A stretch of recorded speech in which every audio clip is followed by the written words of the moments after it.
On October 7th, we woke up to a new reality in Israel and also in the Middle East. But more importantly, there was a new and alarming reality here in Europe.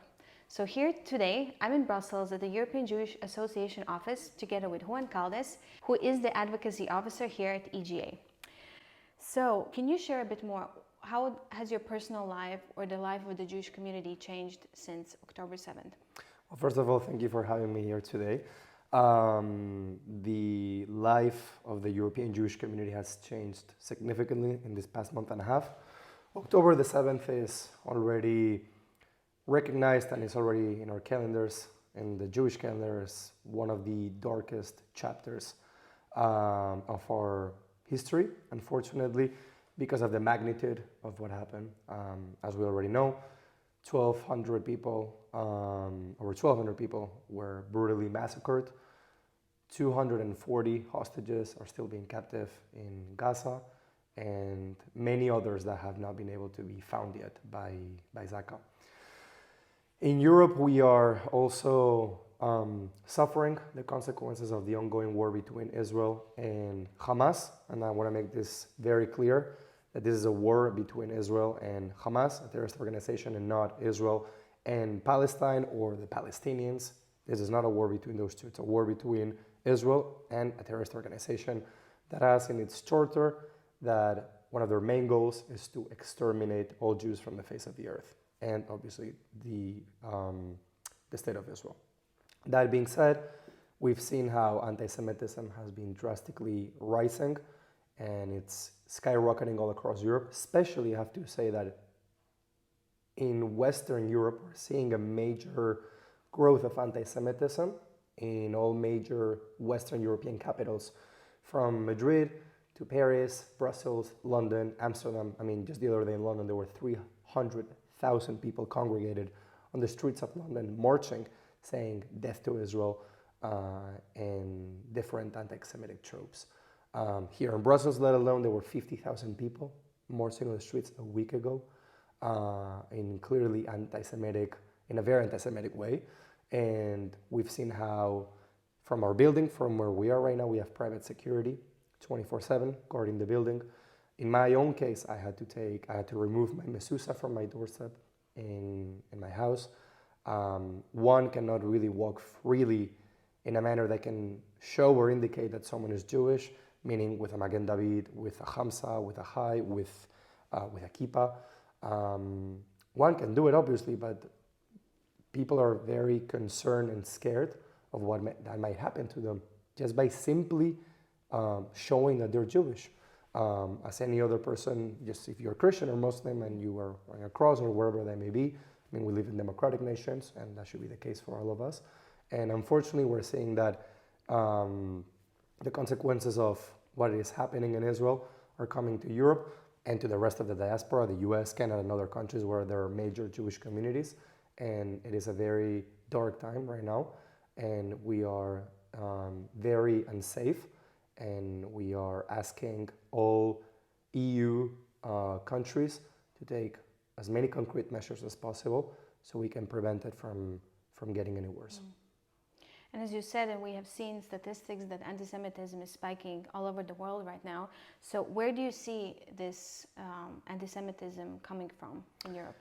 Mainly, we see it now coming from the far left in a very strange and unique alliance with radical Islamists. Historically, we could say that anti-Semitism was deeply rooted more. First, obviously, as Lord Rabbi Sachs once said, it was deeply rooted from a religious point of view during medieval times. Then that escalated into the concept of race that Hitler used to talk about, and we all know what happened and the outcome of it with the Shoah. And then it's through the state nation of Israel with anti-Zionism, which is a new form of anti-Semitism. And we see that those people that are openly against the establishment of the state of Israel are mainly far left parties that, by the way, the left, the European left, was very supportive of the Zionist dream. Back when Israel is founded, first of all, let's not forget that Israel, for the first 3 decades, Israel was run by Avodah, by the Labour Party, that today is non-existent in Israel, unfortunately. And the European left was incredibly supportive. All governments were very supportive that were leftist. They would go into kibbutzim and spend time in Israel. And now we've seen how in this last 10, 15 years, the change has drastically switched from the left to the right, and traditional right-wing parties that were not supportive of Israel at first, now they're some of the most pro-Israel and Zionist countries, such as this could be the case of the Czech Republic, Hungary, or Poland. And I'm not even getting into the internal political debate that is happening surrounding those countries, but this is a fact. Whereas historic left-wing countries, such as my country, Spain, now is one of the most openly anti-Zionist places and countries. So we see that there's a strong and very dangerous alliance. And what I don't really seem to understand, and what I'm most concerned about, is that those people on the far left that are claiming to fight for something positive, which is a fight between those who oppress and the oppressee, and in this case, the narrative has completely changed for some reason. That story of David and Goliath has been twisted around, and now for some reason Israel is not David anymore. We're Goliath. We're the evil colonialist, imperialist state that somehow has returned to its own ancestral homeland 2,000 years later as an indigenous people, which should be perceived as a miraculous story of survival.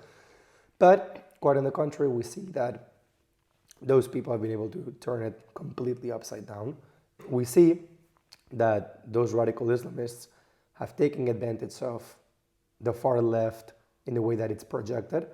And what I don't seem to understand is how those same people that are part of the LGBTQ community, the feminist movement, such other minorities, could be aligning themselves with such radical people that will come right after to get them. They're the second ones. Like, as soon as the Jewish problem is out, quote unquote, the second ones that they're going to start persecuting will be Christians, there will be women, there will be the LGBTQ community, and other minorities that you can imagine of. So it's a bit irrational and illogical. So to me, this goes to show that it's either this is like blind anti-Semitism from those people that are on the far left, or they're completely ignorant and they don't really know who they're siding with when they go into the streets marching and saying death to Israel. And when we see these masses of people on the streets chanting all these anti-Semitic slogans, what do you think? And of course, we see that it's mostly young people and our generation and under us. What do you think is lacking? Why have we woken up to such a reality where things that were not acceptable some time ago are now popular and trendy? There's not an easy and simple answer to that, but I would say that one of the reasons why we're seeing this is because there's an important decay of morality and strong values in Europe. Back in the day, religion played a huge role in people's lives. In the case of Europe, we live in a Judeo-Christian civilization, obviously Christianity being the most dominant religion by population. You may criticize as much as you want religion, and you may be the most atheist person out there, but religion did give some strong sense of purpose and morality to people. Now, with moral relativism, everything is relative. We don't know what's right, we don't know what's wrong. We don't know what's true, we don't know what's true anymore. Before we could know what facts were, what opinion was, those two were clearly stated. Now, when we read or watch from mainstream media outlets, we cannot tell the difference between these two anymore. So I think that the West is in a way committing, and this may sound a bit rough, but I think the West is committing an act of self-suicide in many ways from a moral point of view. And many people, especially those on the far left that I mentioned before, are very ashamed of their history. And I don't think we should be ashamed of our history. I think that we have a very rich history that we should be proud of. Obviously, just like any other continent, nation, we've had our bad moments, and history is there for you to learn from it, obviously. But that being said, many of the current, I always say this, you cannot really criticize or analyze things that happened in the past with the eyes of the present. That is a bit difficult to do so. And many of these far left movements, that's what they're trying to do with ideologies such as more relativism, woke and cancel culture, etc.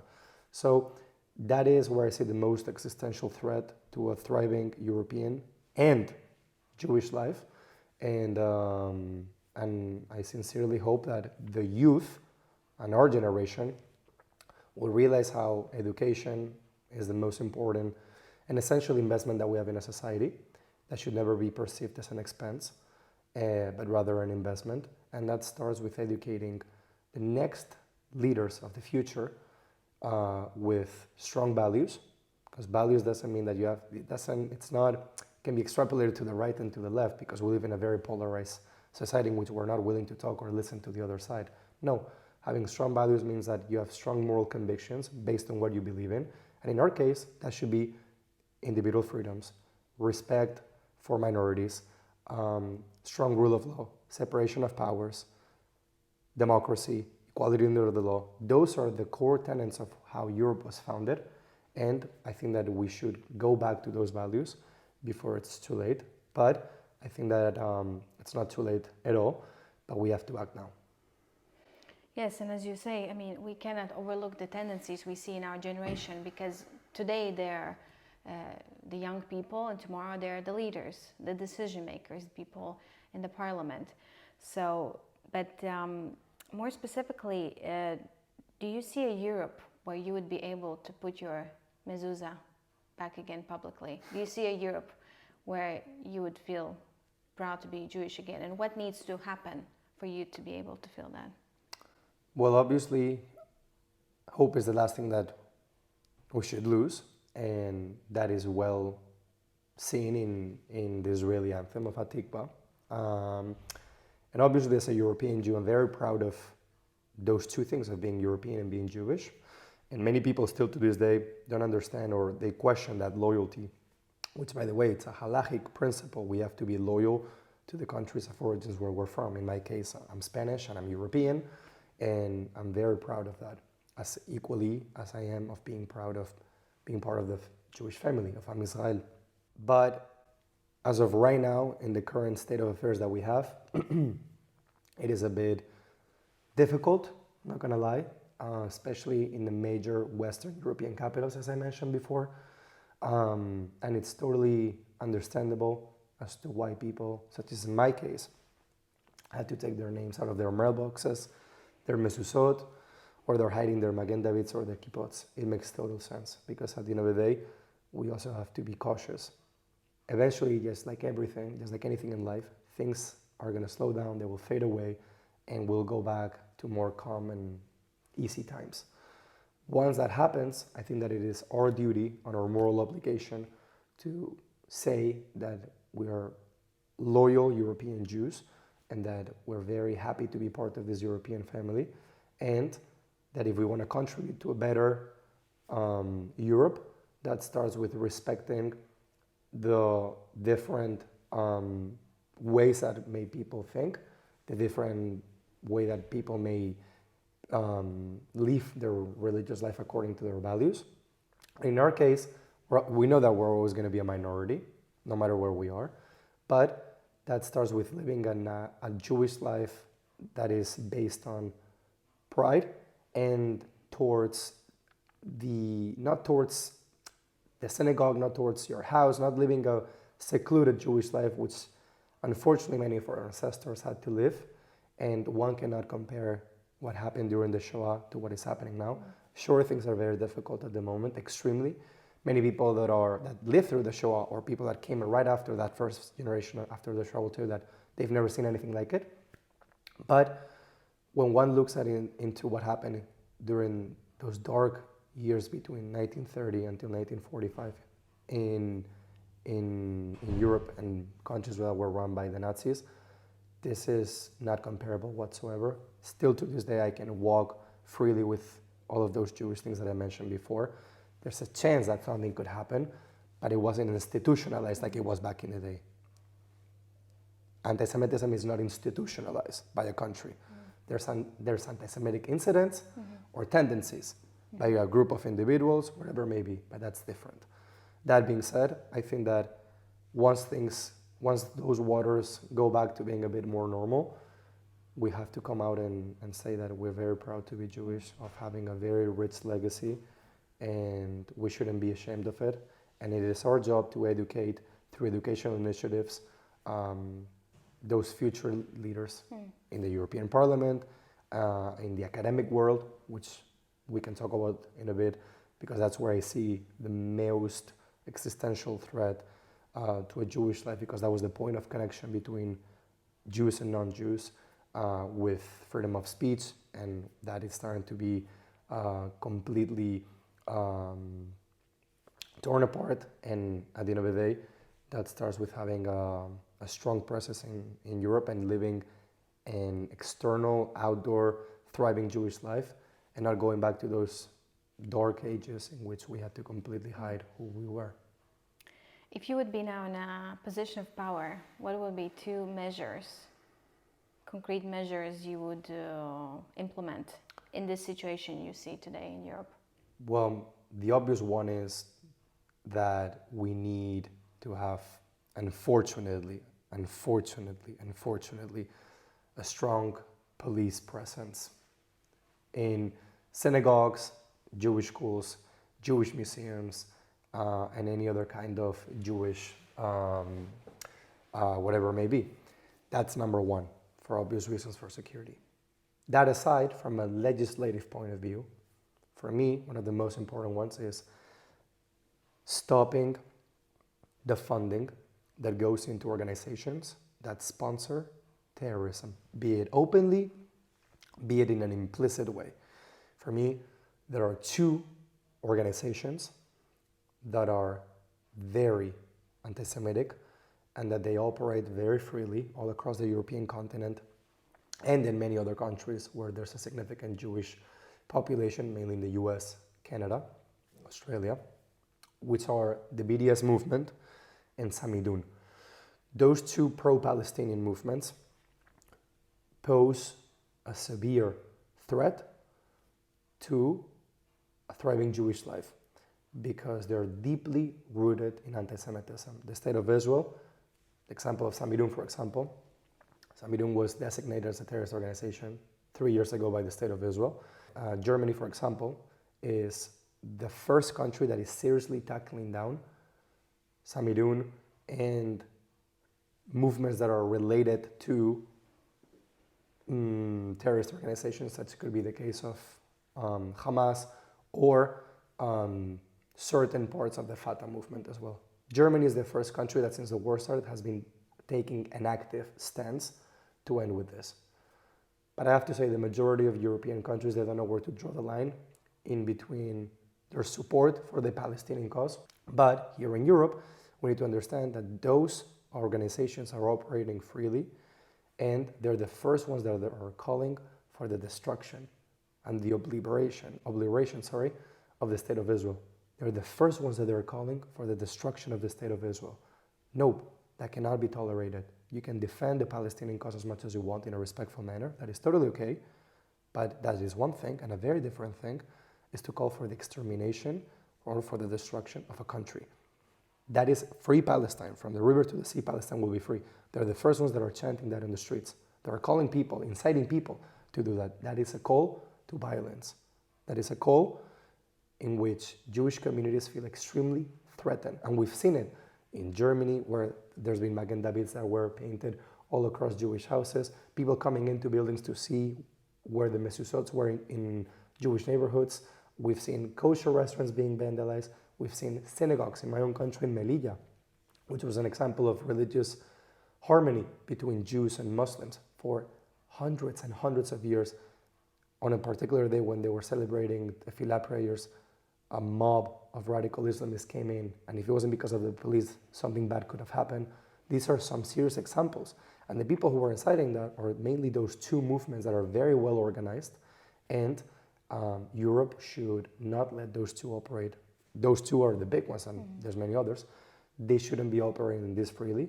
We should take a strong stance and not let this happen, because the outcome may be much worse than we think. And it's not too late to act now, because we keep saying that Leolam Lod is now, never again is now, but it's the time to act now before things get worse.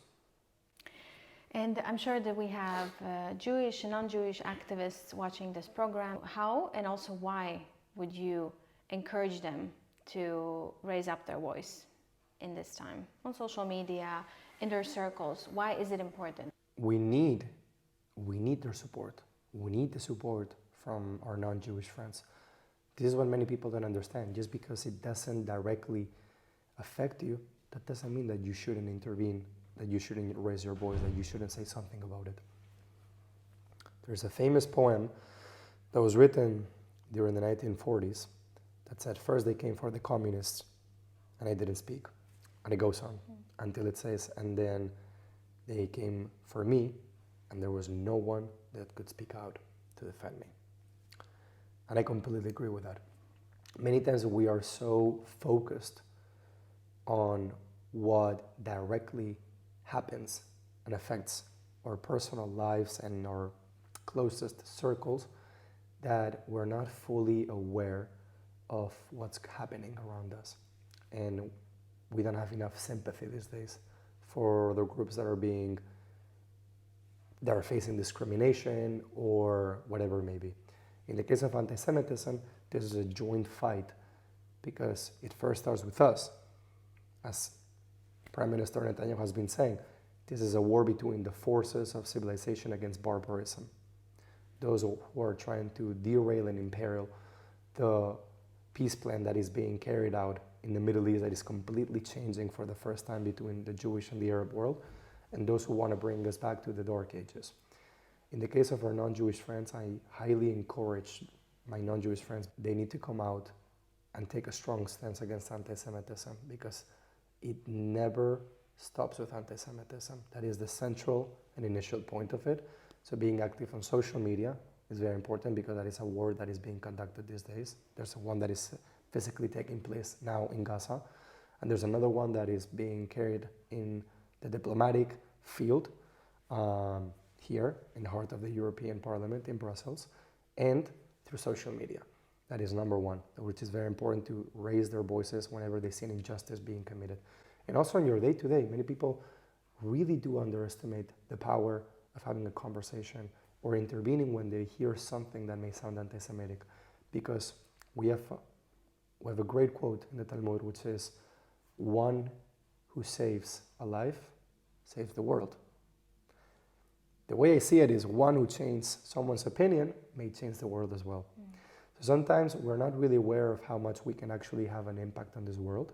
And that concept of tikkun olam, of making our world a better place, starts by taking those baby steps.